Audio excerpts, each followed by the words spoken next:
Why was the blood of the bull and goat to be brought to the most holy place?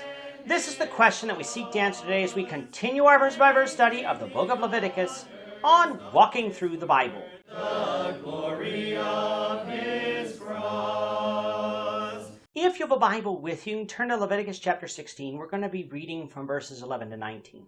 If you don't have a Bible, don't worry. Just follow along with us on the screen. The version that we'll be reading from is the New King James Version. So, Leviticus chapter 16, beginning at verse 11. And Aaron shall bring the blood of the sin offering, which is for himself, and make atonement for himself and for his house, and shall kill the bull as the sin offering, which is for himself. Then he shall take a censer full of burning coals of fire from the altar before the Lord, with his hands full of sweet incense beaten fine, and bring it inside the veil. And he shall put the incense on the fire before the Lord, that the cloud of incense may cover the mercy seat that is on the testimony, lest he die. He shall take some of the blood of the bull and sprinkle it with his finger on the mercy seat on the east side, and before the mercy seat he shall sprinkle some of the blood with his finger 7 times. Then he shall kill the goat of the sin offering, which is for the people. Bring its blood inside the veil. Do with that blood as he did with the blood of the bull, and sprinkle it on the mercy seat and before the mercy seat. So he shall make atonement for the holy place, because of the uncleanness of the children of Israel, and because of their transgressions, for all their sins. And so he shall do for the tabernacle of meeting, which remains among them in the midst of their uncleanness. There shall be no man in the tabernacle of meeting, when he goes in to make atonement in the holy place, until he comes out, that he may make atonement for himself, for his household, and for all the assembly of Israel. And he shall go out to the altar that is before the Lord, and make atonement for it, and shall take some of the blood of the bull and some of the blood of the goat, and put it on the horns of the altar all around. Then he shall sprinkle some of the blood on it with his finger 7 times, cleanse it, and consecrate it from the uncleanness of the children of Israel. In this chapter, we're dealing with the events that would occur during the Day of Atonement. We learned that Aaron was not to go into the most holy place behind the veil in the tabernacle, the place where the Ark of the Covenant and the mercy seat were, whenever he pleased. He was to only go in on the Day of Atonement.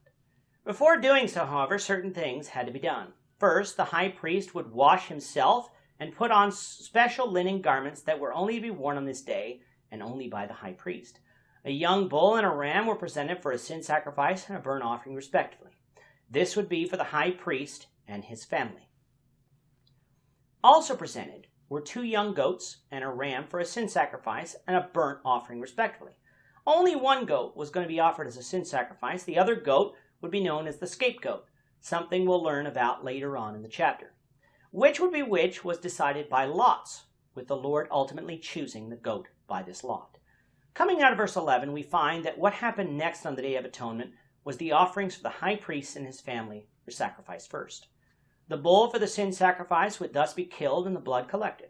After this, he would take a censer full of burning coals of fire from the altar before the Lord, meaning the altar of burnt offering. Since this fire is specified here as the fire that the Lord desired, that is why we presumed that the strange fire that Nadab and Abihu tried to offer must have come from a different place, a place that the Lord had not commanded. Along with the coals of fire, he would take with him a full hand of sweet incense beaten fine behind the veil. The incense would be put on the fire before the Lord, that the cloud of the incense may cover the mercy seat that is on the testimony, lest the high priest die. Earlier in the chapter, it is said that the presence of the Lord would appear above the mercy seat on this day. But if you recall from Exodus 33:20, nobody could see the Lord and live. So what this incense would do is act as a thin veil between the high priest and the presence of God on this day. He was then to go back outside the veil and bring back some of the blood of the bull of the sin sacrifice and sprinkle it with his finger on the mercy seat on the east side, meaning on the side that was parallel and closest to the veil of the tabernacle. He would also sprinkle the blood before the mercy seat, meaning on the ground in front of it. He would do this latter part 7 times, 7 being the number of completion. Having atoned for the sins of himself and his family, the high priest would turn to deal with the sins of the people. The goat that was to be offered as the sin sacrifice was to be killed, and its blood brought inside the veil. The ceremony that he had just done with the blood of the bull was to be repeated with the blood of the goat. This was done in order to make atonement for the most holy place because of the uncleanness of the children of Israel and because of their transgressions and all their sins. This atonement would also be done for all of the holy items in the tabernacle of meeting for the same reason. While this ceremony was taking place, nobody was to be in the tabernacle itself until the high priest came out.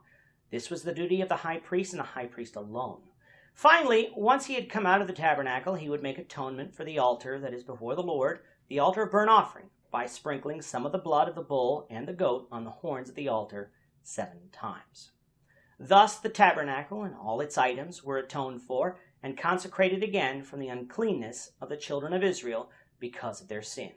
We'll continue with this ceremony, the Lord willing, in the next lesson.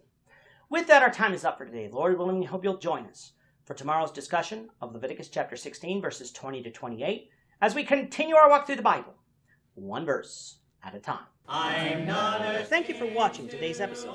We hope that you found it edifying and ask that you not only subscribe to our channel and podcast, but that you like and share this episode among your friends so that the saving gospel of Jesus Christ can go out to the whole world.